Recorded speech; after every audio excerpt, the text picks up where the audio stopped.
मान के चलिए अल्लाह ने हमें 2 आंखें दिया, ये अल्लाह की नेमत है। 2 हाथ दिया, ये अल्लाह की नेमत है। 2 पैर दिया, ये अल्लाह की नेमत है। उनसे पूछिए जिनके पास हाथ नहीं है, उनसे पूछिए आंख की कीमत, जिसके पास आंख मौजूद नहीं है उससे पूछिए पैर की कीमत। जो लंगड़ा है, जिसके पास पैर सही सालिम नहीं है, वो कितना परेशान हाल होता है। वो सोचता है लाखों रुपया चला जाए कोई बात नहीं, करोड़ों चला जाए कोई बात नहीं, आंख हमारी वापस आ जाए, हाथ हमारा सही हो जाए। मेरे प्यारों, आज हमारे पास हर तरह की फरावानी है, पैसे की कमी नहीं है। पहले एक आदमी कमाने वाला होता था, लेकिन वो पूरे घर की परवरिश क्या करता था।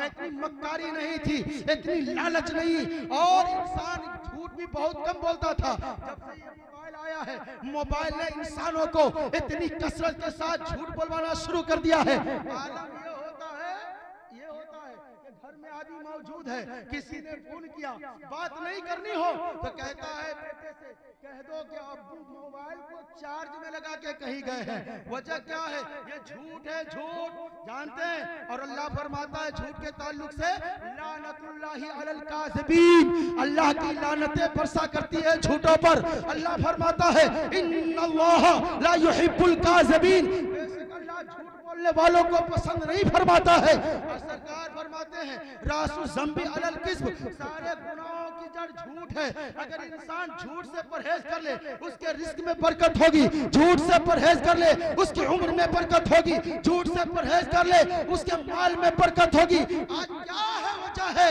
हम परेशान हाल है, हमारे पास हमको करार नहीं मिल रहा है, परेशानी में हम घिरे हुए हैं। पैसे की कमी नहीं है, फिर भी हम परेशान हाल रहते हैं। याद रखे, आपके पास 1 फैक्ट्री नहीं, 2 फैक्ट्री नहीं, 10 फैक्ट्री नहीं, इतनी फैक्ट्रियां हो जाए कि आप खुद हिसाब नहीं लगा सकते, लेकिन फिर भी आपको सुकून नहीं मिलेगा। हाँ, सुकून कब मिलेगा? रब खुद फरमाता है कुरान में, अला बिज़िक्रिल्लाहि तत्मइन्नुल क़ुलूब, अल्लाह के जिक्र से ही कल्बों को, दिलों को सुकून मिलेगा, और उसी से सुकून मिला करता है। हज़रात, ये हमारा अलमिया है। आज हमारे बच्चे हमको सलाम करना पसंद नहीं करते। फोन करते हैं, हेलो पापा, हेलो डैडी। मेरे सरकार फरमाते हैं कि गुफ्तगू का आगाज सलाम से क्या करो, सबसे पहले सलाम करो। ये सलाम क्या है? ये दुआ का नाम है। मेरे आका फरमाते हैं, अभी आप कब्रिस्तान में गए ना, अरे मेरे भाई कब्रिस्तान में गए थे ना, शबे बारात में गए थे ना, कितने लोग नहीं गए थे? हाथ उठाए। माशाअल्लाह, सब बेदार है, सब गए थे। जरा एक बार तो हाथ उठा के बोल दे अपने मरहूमीन के लिए, या रसूल अल्लाह। जरा हाथों को लहरा के बोल दे या हबीब अल्लाह।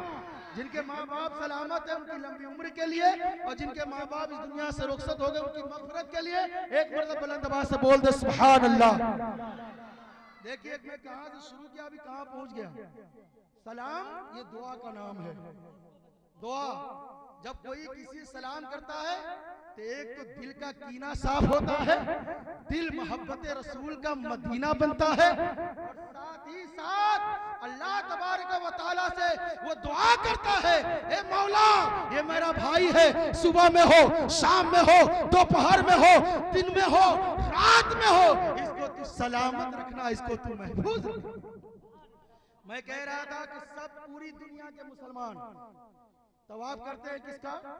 खाने काबे का।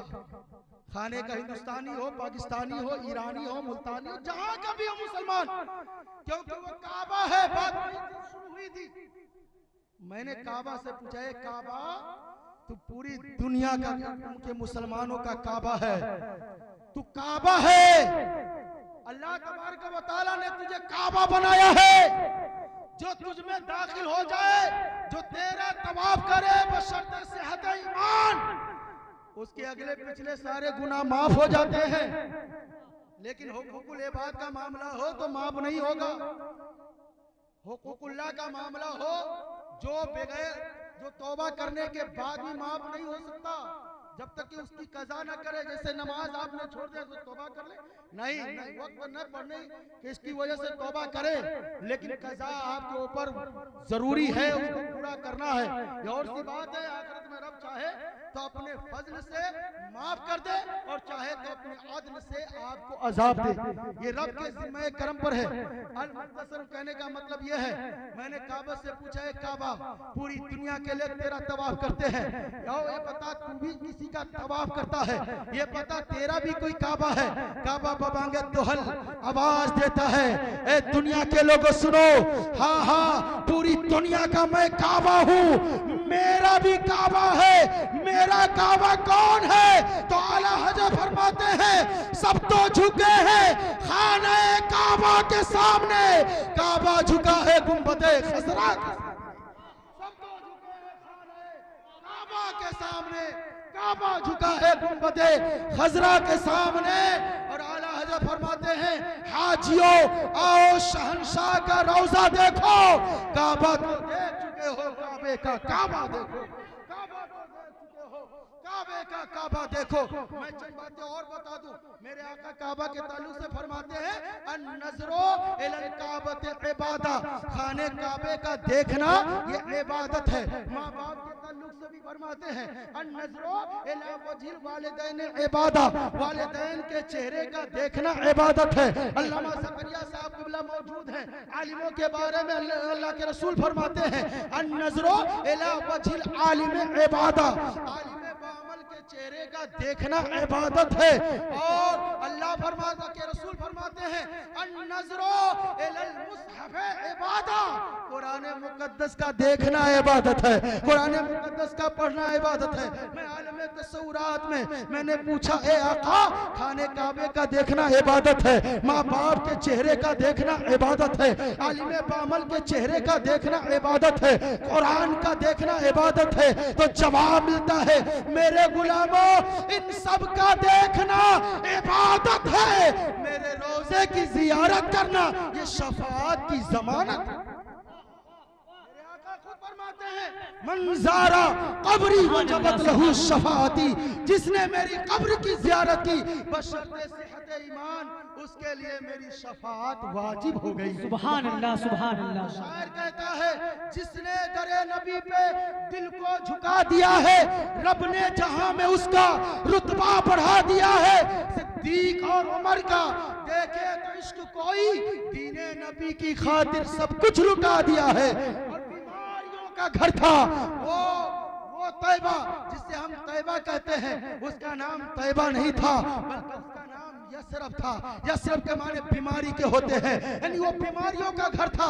लेकिन जो ही कदम मुस्तफा उस यसरफ की धरती पे पड़ता है, अल्लाह अपने नबी के कदम की बरकत से उसे बीमारी नहीं बल्कि बीमारियों से निकालकर शिफा का कारखाना बना देता है।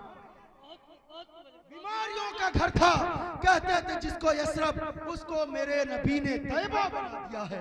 ए मेरे भाइयों, मैं एक जुमला अर्ज करना चाहता हूँ, आप अपने माँ बाप के मोतियों फरमा बरदार बने। अल्लाह उसके रसूल के बाद सबसे बड़ा हक आपके ऊपर माँ बाप का है, न किसी पीर का है। पहले हमारा हाल ये होता है कि माँ बाप दर की ठोकरें खाते रहते हैं और पीर के सामने जो है हम अदब के साथ बैठे होते हैं, उनसे दुआ का मुतालबा करते हैं, हजरत दुआ कर दे, हजरत दुआ कर दे। मैं गारंटी के साथ कहता हूँ जाजमा में हुजूर मखदूम शाह का मज़ार है, अगर माँ बाप अगर आपके नाराज है आपसे तो हुजूर मखदूम शाह की बारगाह में जाने से भी कोई फैज नहीं मिलेगा। बल्कि मेरे आका फरमाते हैं, जानते हैं कि माँ बाप की दुआएं औलाद के हक में कैसी है? औलाद के हक में ऐसी है जैसा कि नबियों की दुआ उसकी उम्मती के हक में है। मेरे भाई अपने घर से निकला करे, अपने माँ बाप की दुआ लेकर निकला करे, माँ बाप के चेहरे की जियारत करके निकला करे। मेरे आका फरमाते हैं कि जो माँ बाप के चेहरे की तरफ देखता है मुस्कुराकर, अल्लाह उसे एक हज मकबूल का सवाब अता करता है। सुभान अल्लाह सुभान अल्लाह। कौन ऐसी कमियां हैं जो आज हमारे अंदर मौजूद नहीं है? ये जलसे का इनेकाद करना, जलसा का एहतमाम इसीलिए किया जाता है कि कुछ हमारे अंदर बदलाव पैदा हो, कुछ हमारे अंदर इनकलाब आए, अगर झूठ बोलते हैं तो झूठ से तौबा कर ले, गीबत करते हैं गीबत से तौबा करे, किसी पड़ोसी को सताते हैं तो उससे माफी मांग करके उस तौबा कर ले। यकीनन जिंदगी का कोई ठिकाना नहीं है। मौत वो कड़वी दवा है जो हर एक को एक न एक दिन निकलना, कोई से बचेगा नहीं। अल्लाह फरमाता है ना मा तकुनु युद्रिकुमुल मौत वलौ कुंतुम फी बुरूजिन मुशय्यदा, तुम जहां भी रहोगे मौत वहां पहुंचेगी। खालिशान महलों में रहो, शीशे के महलों में रहो, झोपड़ियों में रहो, जहां भी रहो मौत से किसी को रुस्तगारी नहीं है। आज तुम्हारी कल हमारी बारी है, किसी को बचना नहीं है।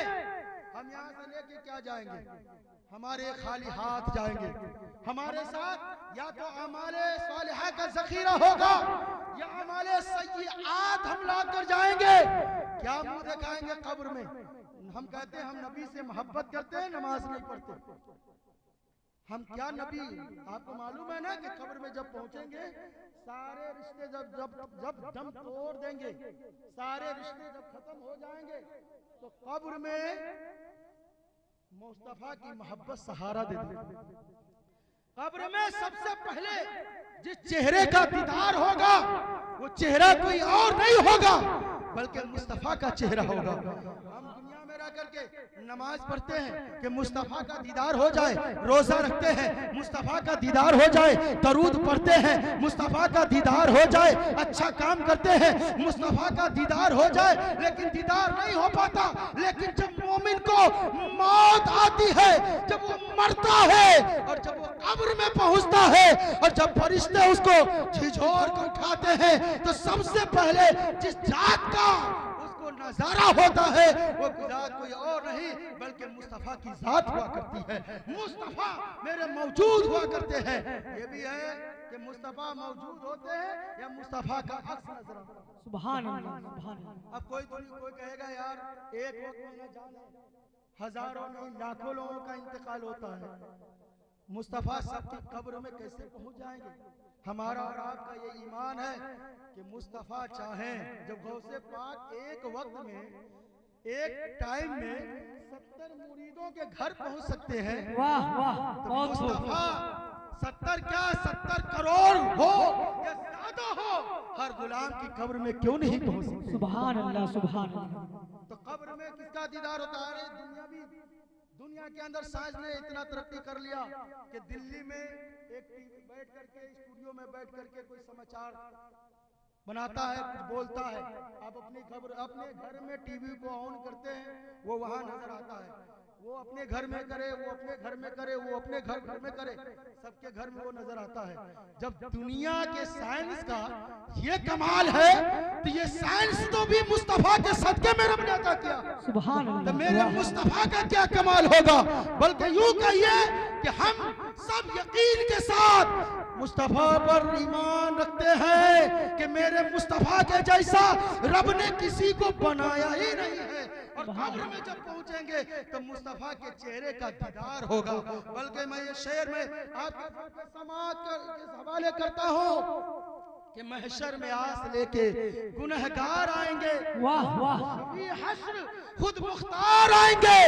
मरने का खौफ दिल से हमारा निकल गया जब से सुना है कब्र में सरकार आएंगे। वाह वाह, बहुत महशर में आस लेके गुनहगार आएंगे, बनकर शफी हश्र खुद मुख्तार आएंगे। मरने का खौफ दिल से हमारा निकल गया जब से सुना है कब्र में सरकार आएंगे। बस मैं यही आपसे कहना चाहूंगा, जो हमारे और आपके बीच में बुराइयों के फैले हुए सैलाब है, बुराइयों के सैलाब को बंद बांधने की कोशिश करे। हर घर का सरपरस्त पहले खुद को सुधारे, खुद नमाज पढ़ना शुरू करे। आपके देखा देखी आपकी बीवी भी नमाज पढ़ेगी, आपकी औलाद भी नमाज पढ़ेगी। आप खुद हलाल रिस्क की तलाश में रहे, हलाल रिस्क कमाए, इसका असर आपकी औलाद में भी पड़ेगा। आप महफिलों में जाए, इसका असर आपकी औलाद में भी पड़ेगा। रमजान आने वाला है, अपने गुनाहों से तौबा करके रमजान मुबारक की कमा हक हो उसके आद पर एहतराम करें, रोजा रखें।